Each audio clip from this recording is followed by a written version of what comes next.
Salut à tous, c'est Dueling Gentleman. Vous avez lu le titre normalement, donc vous êtes censé savoir que je vais regarder pour la première fois de ma vie la bande-annonce pour la saison 8 de Game of Thrones, et que je vais réagir à cette bande-annonce, surtout après l'avoir vue. Pour ceux qui débarquent et qui ne me connaissent pas et qui savent pas comment se font mes vidéos réactions, elles se font en 3 parties, et vous pouvez accéder à chacune des parties en cliquant sur le timecode dans la description de la vidéo. La première partie, c'est ce que j'attends de la bande-annonce, enfin ce que j'attends de ce à quoi je vais réagir. La deuxième partie, c'est la réaction en elle-même, où je ne garde que les moments intéressants, ce qui fait que ça peut être extrêmement court suivant si j'ai réagi beaucoup ou pas. Et la troisième partie, c'est plutôt la partie analyse, la partie réflexion, la partie où je donne mes impressions, qui est probablement d'ailleurs la partie la plus intéressante des 3. Donc voilà, vous avez le programme, vous avez le chapitrage dans la description, c'est parti.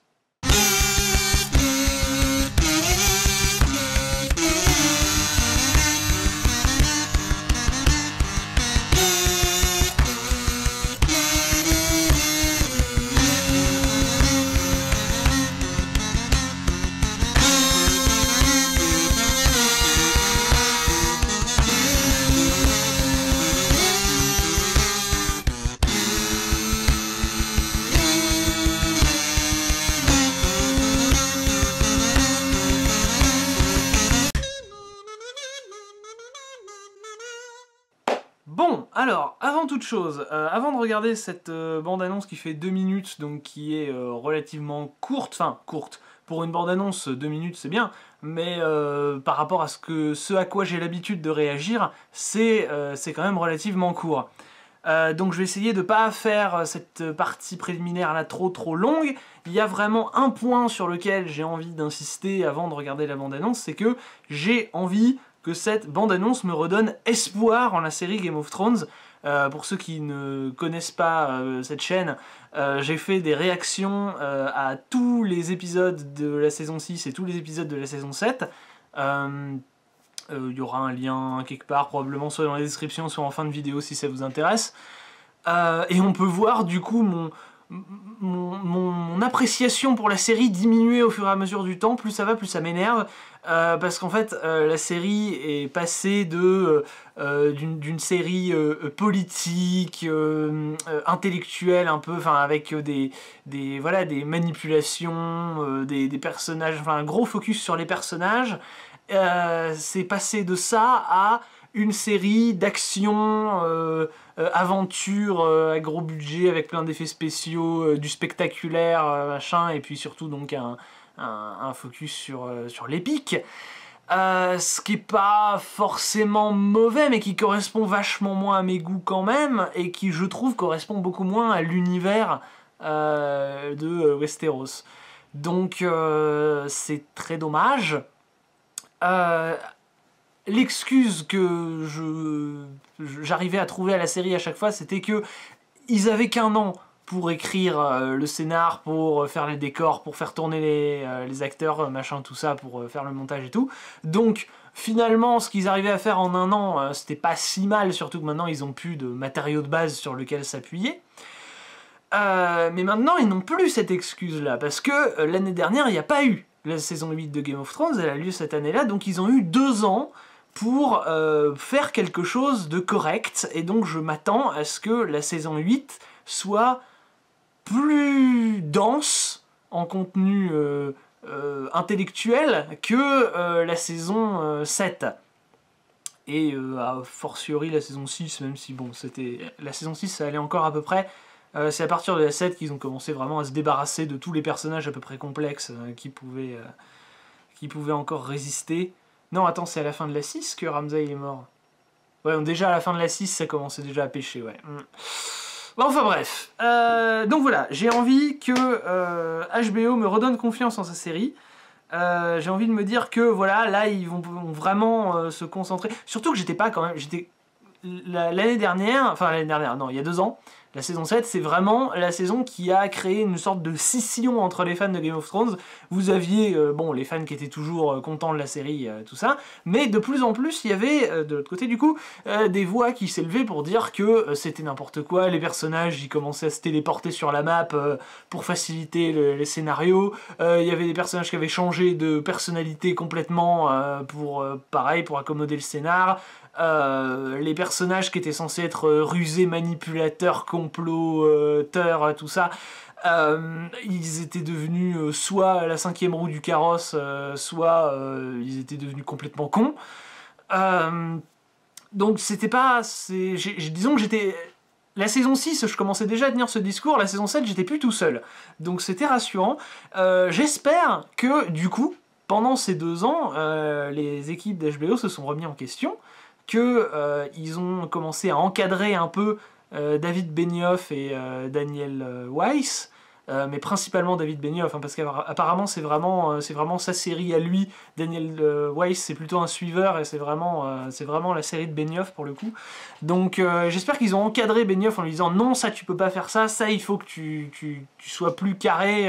Je veux dire, c'est quand même l'une des séries les plus importantes et les plus chères qui sont diffusées en ce moment. On peut pas vraiment laisser comme ça Benioff faire ce qu'il veut comme il veut sans être supervisé, quoi. Donc j'espère qu'ils ont fait ça, et que le résultat est à la hauteur de mes attentes. Voyons voir ça.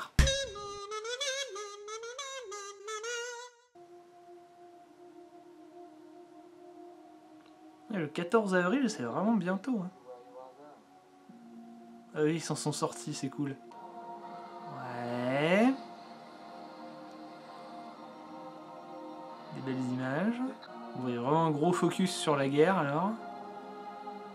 Ah, il y a un peu d'amour aussi. Oh, ça c'était beau. Ouais. Baston, baston, baston. Ouais. 14 avril. Mmh.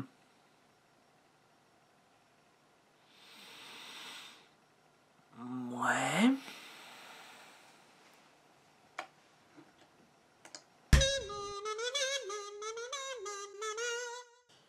Bon. Alors, le débrief de cette bande-annonce, c'est grand spectacle, grand spectacle, grand spectacle et grand spectacle. J'ai pas vu de politique ou de magouille ou de trucs comme ça. Ça veut pas forcément dire qu'il y en aura pas, parce que Cersei est encore là et elle a pas l'intention de participer à la bataille contre les marcheurs blancs. Donc à un moment donné, il va quand même falloir s'occuper d'elle, parce que pour l'instant c'est quand même elle qui est sur le trône. Donc il va peut-être y en avoir, mais ils n'ont pas choisi de se concentrer là-dessus pour la bande-annonce. Ce qui est, mine de rien, se comprend. Forcément, tu gardes les belles images pour la bande-annonce.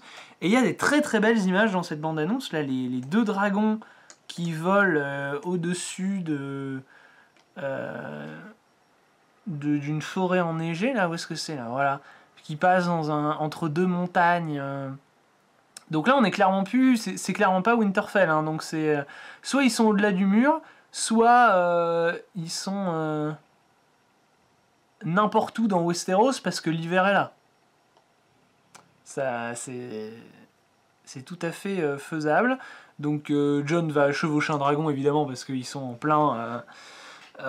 plein délire sur Jon. Il faut qu'il soit le roi, le héros principal. Il faut qu'il ait vraiment toutes les qualités. Ça, on avait déjà remarqué dans les saisons précédentes. Par contre, gros point positif, c'est que on a vu tout le monde dans cette bande-annonce. Parce qu'en début d'année, là, dans le mois de janvier, ils avaient balancé un teaser où on voyait les 3 Stark qui se baladaient dans une crypte. Enfin, les 3 Stark, il y a plus que 3 Stark encore, donc c'est Jon et ses 2 sœurs. Il y avait donc les 3 Stark qui marchaient dans une crypte, et la bande-annonce, toutes les paroles, toutes les voix qu'on entendait ne se concentraient que sur un seul personnage, et c'était Jon. Donc déjà, c'était vraiment très centré sur le personnage de Jon Snow, qui est quasiment à considérer comme le personnage principal de la série avec Daenerys, alors que, en théorie, Game of Thrones n'est pas censé être une série dans laquelle il y a un personnage principal. Mais David Benioff n'étant pas un excellent auteur, il l'a peut-être pas remarqué. Non, mais bon, on voit vraiment un focus au fur et à mesure de la série qui se resserre sur ces personnages-là, c'est assez troublant. Mais là, voilà, là on a vu tout le monde. Il y a Arya, il y a Sansa, il y a Cersei, il y a Jaime, il y a Sam, il y a Bran, il y a les deux qu'on croyait morts, qu'on laissait penser morts, enfin que les scénaristes laissaient penser morts à la fin de la saison 6, là, parce que ils étaient sur le mur de glace quand le mur s'est effondré, donc c'est-à-dire Tormund et comment il s'appelle lui déjà, Beric. Il y a tout le monde en fait, je sais pas pourquoi je continue à donner tous les noms, même des personnages un peu secondaires comme Vergris ou comme Varys. Enfin, Varys c'est pas vraiment un personnage secondaire, c'est plus un personnage de l'ombre, mais voilà, il est quand même mis en avant. Il y a Jorah, il y a Brienne, donc là voilà, ils ont vraiment balancer tout le monde, et ça c'est rassurant parce que ça veut dire qu'il y en aura, ils vont en laisser un peu pour les autres personnages, ce sera pas uniquement centré sur Jon et Daenerys et Cersei et le roi de la nuit. Il me semble pas avoir vu Théon, mais peut-être qu'il est passé vite et que je l'ai pas vu. Attendez, là j'ai la bande-annonce en image par image quasiment. Là il y a un bateau, qu'est-ce que c'est que ce bateau? C'est la Compagnie Dorée. Là, on voit Bran sur un mur de Winterfell qui regarde des soldats partir. Ça fait vachement penser au tout début de l'épisode 1 de la saison 1, où il y a Bran sur un mur de Winterfell qui regarde les Lannister s'approcher de Winterfell, du coup. Donc c'est marrant, c'est sympathique comme parallèle. Je sais pas comment il est monté sur le toit, mais c'est sympathique. Ou alors il est sur un pont et les soldats passent sous le pont, peut-être, c'est possible. Ça m'étonnerait qu'il retrouve des jambes. Est-ce qu'il est quelque part, Théon? Ah, on voit Gendry aussi, j'avais pas percuté. Bah oui, il y a la forge, évidemment qu'on allait voir Gendry. Non, on ne voit pas Théon, c'est officiel, c'est le personnage manquant de la bande-annonce, avec peut-être même Euron Greyjoy, qui est pas sur le bateau avec les marcheurs, la Compagnie Dorée, à moins que... Ah, peut-être on le voit de loin, là. Parce qu'on dirait que la personne qui est de dos sur le bateau de la Compagnie Dorée, c'est Brienne. C'est quand même assez étonnant. Ou alors c'est... J'allais dire, ou alors c'est pas la Compagnie Dorée, mais si, parce que... Cersei avait demandé à Euron d'aller chercher la Compagnie Dorée, c'est son bateau, c'est ses couleurs, les gens ils ont tous une armure dorée, donc ce serait étonnant que ce soit pas ça. Mais alors qui c'est sur ce bateau là? Je sais déjà plus ce qui est arrivé à Yara, si elle est morte ou pas, mais de toute façon c'est pas elle. Et je constate aussi que Arya est en difficulté au début de la bande-annonce, où on la voit un peu être... effrayée, et même on dirait même qu'elle est blessée au front. J'ai téléchargé la vidéo dans une qualité un peu inférieure, donc on voit pas bien, et en plus c'est sombre. Peut-être que si je retourne sur le site, sur YouTube, en 1080, je vais voir quelque chose. Est-ce que t'es blessé au front? Ah, on dirait quand même que tu t'es pris une bonne patate dans la gueule, hein. Donc, ouais.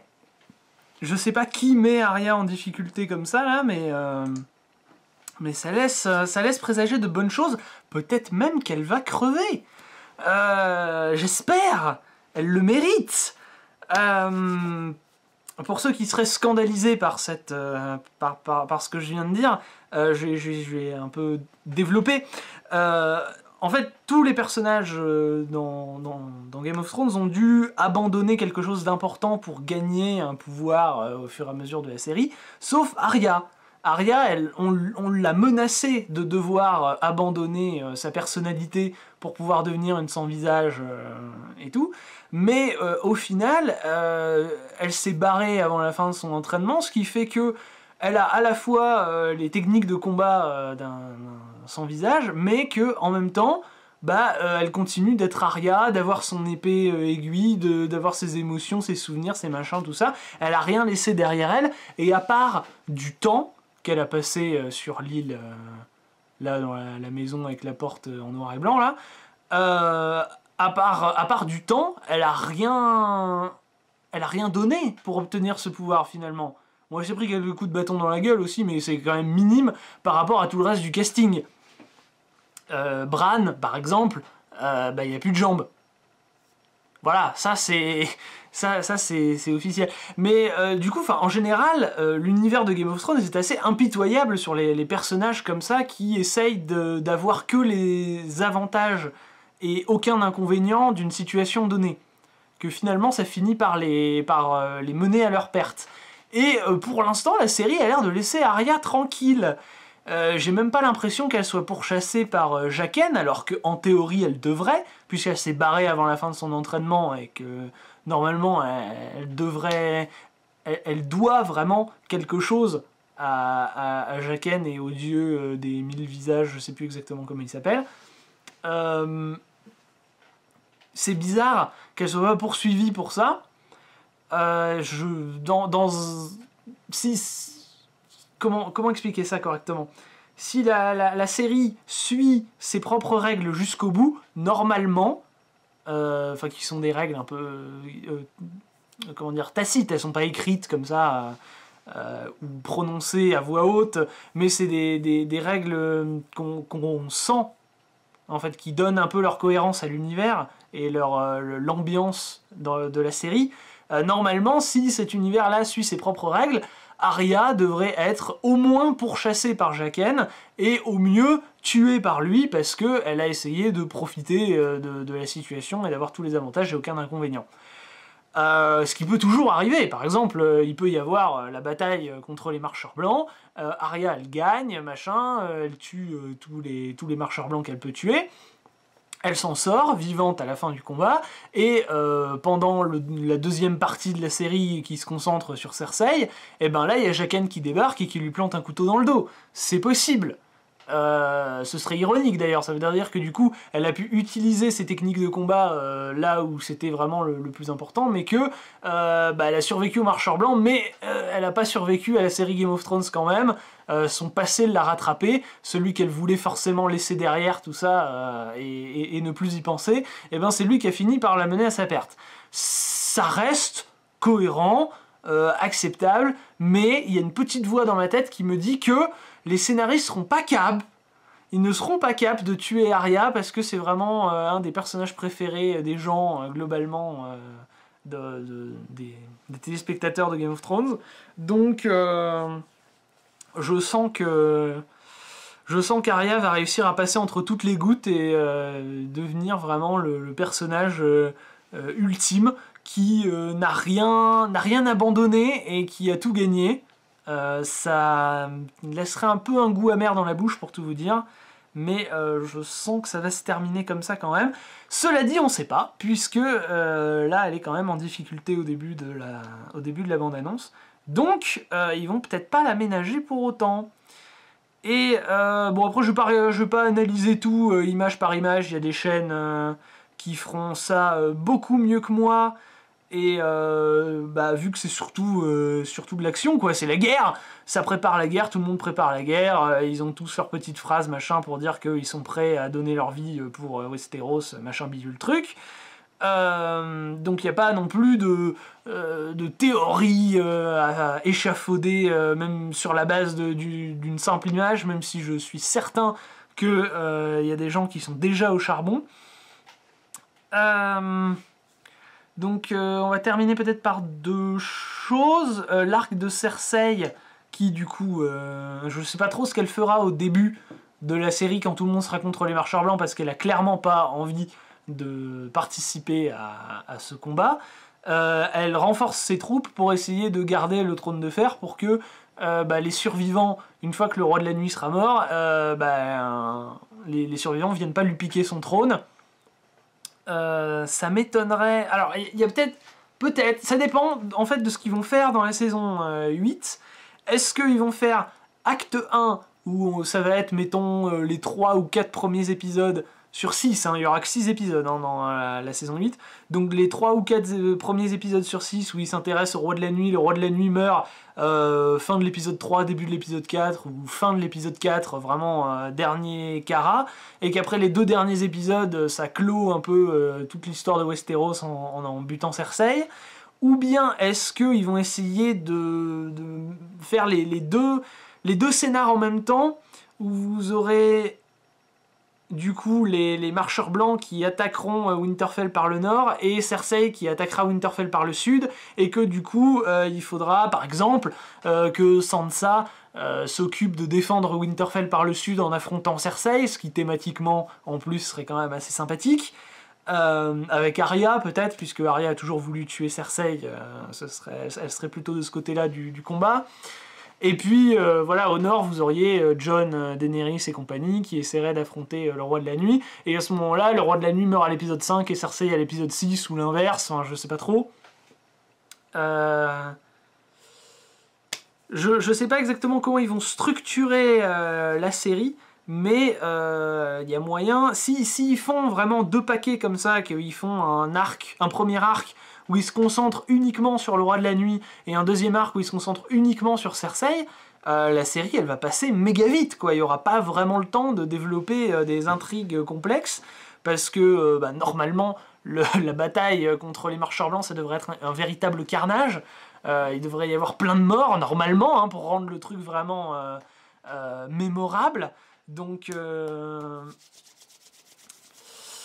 oui, en plus là, vu que c'est la dernière saison, vraiment, tout le monde peut mourir, en théorie. Maintenant, bon, j'ai quand même quelques doutes, hein. Il y a des personnages qui ont dans la saison 6, et surtout dans la saison 7, ils avaient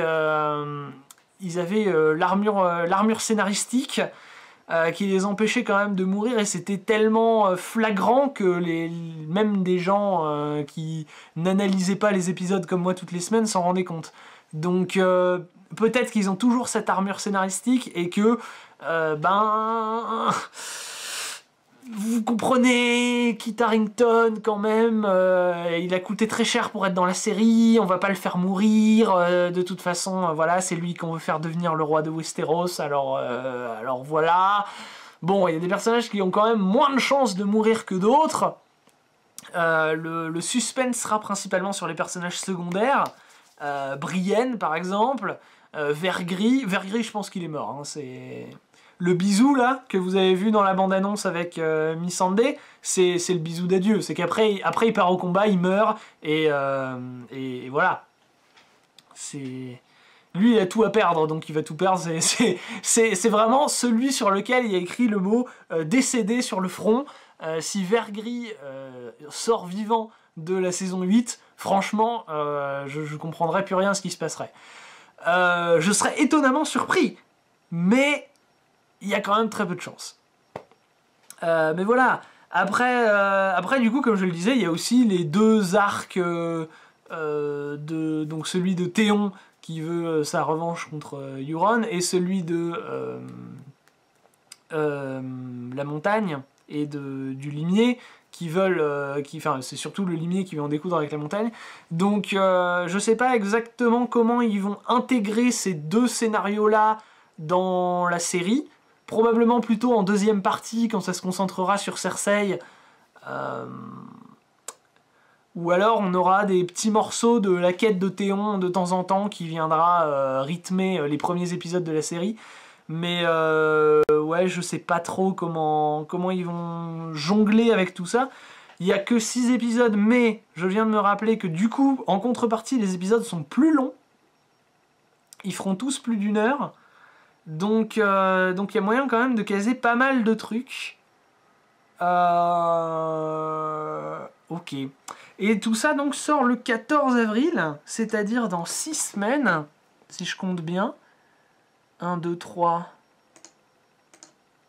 4, 5, 6. Ouais, c'est ça. À peu près, un peu moins de 6 semaines. Et du coup, au rythme d'un épisode par semaine et qu'il y a 6 épisodes, ça fait 1, 2, 3, 4, 5, 6. Le dernier épisode serait donc diffusé le 19 mai. Ce qui est du coup dans vraiment pas longtemps, quoi. Là, on est début mars, et mi-mai, Game of Thrones, ce sera fini, quoi. Je sais pas si vous vous rendez compte. Dans 2 mois et demi, Game of Thrones est terminé. C'est fini, a pu. Pour une série qui est quand même restée... Ça fait quoi? Ça fera 9 ans, du coup, que la première saison est sortie. Une décennie quasiment à la télévision, ça aura marqué du monde. Hein. Et là, ce sera la fin, mais bon, il y a déjà 5 séries spin-off qui ont été annoncées, donc je pense qu'on n'a pas fini d'entendre parler de Westeros, Essos et Sotorios, c'est comme ça qu'on appelle le continent du Sud. Je suis pas sûr. Mais les fans me corrigeront. Et puis, il y avait un dernier truc que je voulais dire. Et je ne sais plus quoi. Ben, je ne sais plus. Voilà, donc on va conclure. On va conclure en disant que cette bande-annonce ne m'a pas méga hypé pour la saison 8, parce que finalement, tout ce qu'il y a là-dedans, je m'y attendais un peu. Moi, ce qui m'aurait surtout intéressé, c'était de voir comment est-ce qu'on pouvait relancer l'aspect magouille du jeu, et il est totalement absent de la bande-annonce. C'est pas forcément une preuve de son absence. Hein. L'absence de preuve n'est pas la preuve de l'absence, disait... il me semble que c'est Aristote, mais je suis pas sûr. Mais même si il n'y a pas de... Il n'y a pas de magouille, qu'il n'y a pas de politique, qu'il n'y a pas de cet aspect intellectuel qui donnait vraiment sa valeur ajoutée à la série, au moins on pourra se consoler en se disant que on aura du grand spectacle. Finalement, avec du recul, l'épisode que j'ai préféré de la saison 7, que j'avais trouvé globalement décevante, l'épisode que j'ai préféré, c'était l'épisode 4, qui était l'épisode l'épisode de la bataille... vraiment où Daenerys elle arrive avec ses dragons et tout en plaine là pour affronter l'armée des Lannister. Donc c'était vraiment un épisode centré uniquement sur l'action, et finalement c'était ce que j'avais le plus apprécié, puisque ils étaient incapables de faire des bonnes intrigues politiques, donc je m'ennuyais. Et par contre, ce qu'ils sont capables de bien faire, c'est toute la partie action. Donc, si finalement ils se décident de se concentrer uniquement là-dessus pour la saison 8, bon, on n'aura pas tout perdu, quoi. Mais c'est dommage. Je trouve vraiment qu'on a retiré une composante essentielle de la série Game of Thrones. Et ça me rend triste. Mais, bon, encore une fois, peut-être... qu'il y en aura quand même un peu dans la dernière saison, même si il n'y a vraiment aucune preuve de sa présence, quoi. Ça ne me rassure pas. Mais voilà, de toute façon, je regarderai quand même tous les épisodes, et j'en ferai un récap comme les 2 saisons précédentes. Vous pouvez d'ailleurs revoir ces fameuses vidéos en cliquant sur le lien qui apparaîtra dès que j'aurai fini de parler.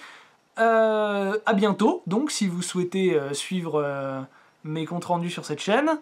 Ciao! Non, attendez, pas ciao, en fait, parce que je viens de me rappeler de ce que du point de tout à l'heure, là, que j'avais pas pu dire.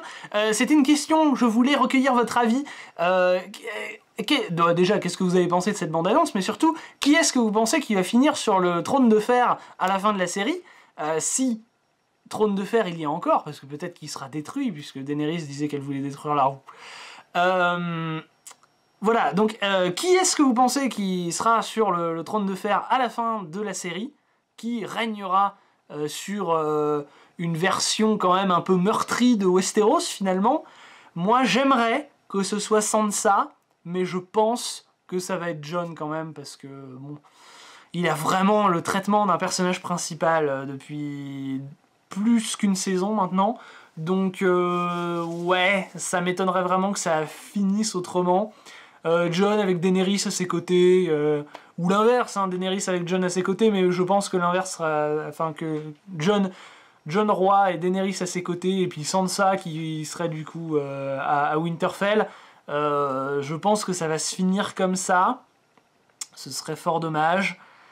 Je préférerais que ce soit Sansa, mais voilà, je pense que les scénaristes vont plutôt choisir l'option tranquille, l'option évidente, et choisir le couple Jon Daenerys. Qu'en pensez-vous? Voilà, laissez votre avis en commentaire. Rafraîchissez-vous la mémoire sur les 2 dernières saisons de Game of Thrones en regardant mes récapitulatifs. Ciao!